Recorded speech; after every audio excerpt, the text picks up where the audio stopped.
Hey guys, what's up? Welcome back to my channel. I'm so happy you guys came back because today I'm going to be showing you guys how to make the perfect strawberry and banana smoothie.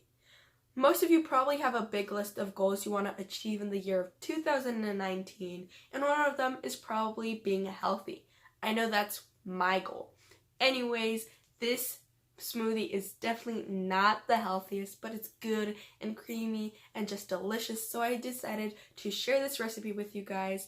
And if you want to learn how to make this smoothie, then just keep on watching, and without further ado, let's just get straight on to the video. Let's go. So all you're going to need is a couple frozen strawberries. Make sure they're frozen. If you have fresh strawberries, just pop them in the freezer for a little bit, as well as half a ripe banana and a jam of your choice. It could be any jam, as well as a milk of your choice. You could either use almond or cashew or just regular milk. And today, to blend everything together, I'm going to be using my magic bullet. So to make one serving, you're going to want to add 3 to 4 strawberries in a cup or your blender.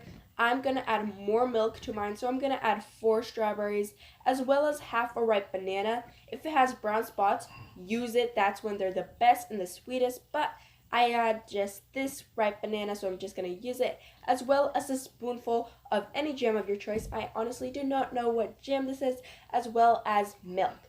Now, depending on what consistency you want your smoothie, you're going to want to add your milk. If you want a more milky smoothie, add it to the top like I did. And if you want it a little more slushy, just add less milk. Then you're going to want to get your blender top and screw it onto the top. Once it's secure, you're just going to want to pop it on top of your blender bottom and secure it and lock it into place and just let it blend for about 30 seconds to a minute long.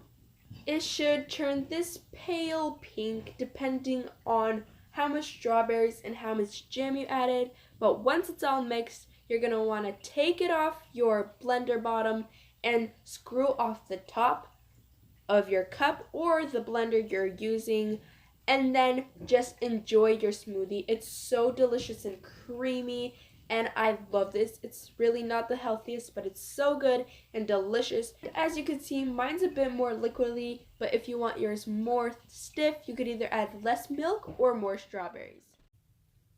So I hope you guys enjoy this video and try this recipe out at home. It's super easy to make and it's delicious. You will not regret it, hopefully. And if you like this video, please remember to give it a big thumbs up, smash the red subscribe button down below if you want to see more videos from me, and don't forget to comment down below what you think I should do in my next video. If it's a DIY or a baking video or a vlog or a bullet journal video, I could do that too because I do have a bullet journal. And that's all for today's video, and I'll see you next time. Bye!